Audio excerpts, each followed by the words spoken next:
दिवाळी विशेष भागात आज मी तुमच्यासाठी घेऊन आले आहे रवा बेसनाचे लाडू। हे रवा बेसनाचे लाडू इतके छान असे बनून तयार होतात की तोंडात टाकताच सहजपणे विरघळतात। टाळूला न चिटकणारे हे दाणेदार लाडू मी कसे बनवणार आहे त्यासाठी तुम्ही हा व्हिडिओ शेवटपर्यंत नक्की बघा। चॅनलवर नवीन असाल तर लगेचच सबस्क्राइब करा।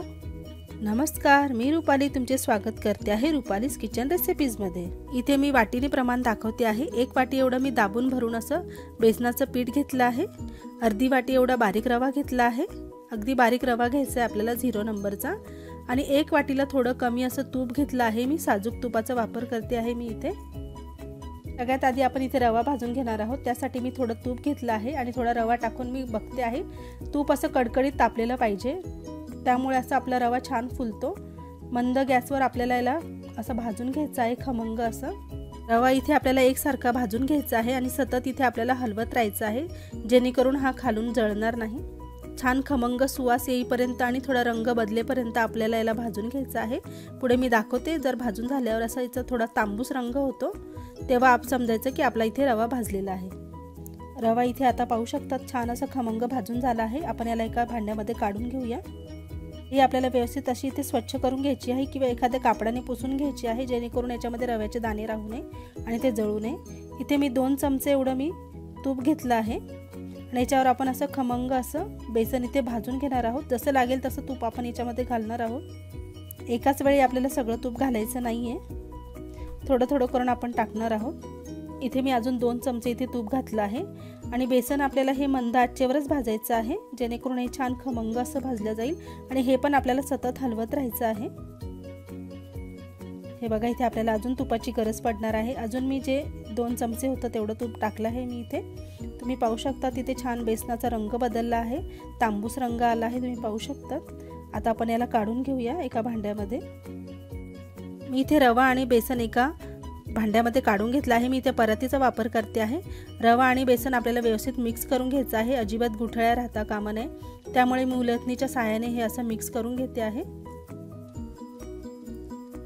त्यानंतर आम्ही इथे 1 चमचा एवढी वेलची पूड घातली आहे, त्यालाही आपण व्यवस्थित मिक्स करून घेणार आहोत।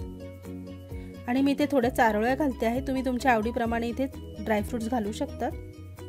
छान असं मिक्स करून घ्यायचं आहे। आता आपण हे मिश्रण तयार झाल्यानंतर याचा पाक तयार करून घेणार आहोत। इथे मी 1.5 वाटी एवढं मी साखर घेतली आहे, त्याच वाटीचं प्रमाण आहे, 1.5 वाटी एवढं घेतलं आहे मी इथे। आणि इथे 1.5 वाटी एवढंच पाणी घालणार आहे मी आणि आपल्याला 1 तारी पाक तयार करून घ्यायचा आहे। जेवढं मी रवा आणि बेसनाचं प्रमाण घेतलं होतं 1.5 वाटी, तसंच मी 1.5 वाटी प्रमाणे इथे 1.5 वाटी साखर घेतली आहे आणि 1.5 वाटी एवढंच पाणी घेतलं आहे। हे प्रमाण अगदी सोपं आहे। छान असं उकळवून घ्यायचं आहे आणि जोपर्यंत 1 तारी पाक बनत नाही तोपर्यंत आपण याला शिजवत राहू। हे बघा, इथे तार तुटते आहे, तुम्ही पाहू शकता 1 तारी पाक इथे तयार झाला आहे आपला। पाक जर आपला पातळ राहिला तर आपल्या लाडूला बुरशी लागू शकते, त्यामुळे व्यवस्थित याला तार येईपर्यंत छान उकळवून घ्यायचं आहे। आणि गरम गरमच आपण हे रवा बेसनाचं जे मिश्रण केलं होतं त्याच्यामध्ये घालूया आणि असं पटकन आपल्याला मिक्स करत राहायचं आहे, अजिबात गुठळ्या होऊ द्यायच्या नाही। उलटण्याच्या सहाय्याने व्यवस्थित असं हे बघा व्हिडिओ दाखवल्याप्रमाणे मिक्स करून घ्यायचं आहे। आता जरी हे मिश्रण पातळ वाटत असेल पण हळूहळू हे मिश्रण छान असं घट्ट होईल। फक्त उलटणीच्या सहाय्याने व्यवस्थित याला मिक्स करायचं आहे, जेणेकरून याच्या गुठळ्या होणार नाही। जसं पाक घट्ट होईल तसं हे मिश्रणही घट्ट होत जाईल। फक्त याला आपण असं मिक्स करत राहायचं आहे सतत। हे बघा, असं छान इथे गोळा तयार झाला आहे, तुम्ही पाहू शकता। अगदी सहजपणे आता याचे आपण लाडू वळून घेऊ शकतो। छान असे गोल गरगरीत इथे लाडू आपण वळून घेऊया। हे लाडू पण अगदी पटकन बनतात, अजिबात वेळ लागत नाही। हे बघा, इथे एक लाडू तयार झाला आहे। वरतून मी इथे पिस्त्याचा काप लावला आहे, जेणेकरून दिसायलाही सुंदर दिसतात। तुम्ही इथे काजूचाही वापर करू शकतात किंवा बेदाणेही ते लावू शकतात तुम्ही। हे बघा, किती सुंदर असा लाडू इथे तयार झाला आहे। अगदी तोंडात टाकताच विरघळणारा हा लाडू आहे। आपण आता इथे प्लेटमध्ये सर्व करून घेतला आहे, तुम्ही पाहू शकतात किती सुंदर दिसत आहे। मी तुम्हाला इथे एक लाडू तोडून दाखवते, अगदी सहजपणे तुटतोय आणि अगदी दाणेदार असा बनून तयार झाला आहे।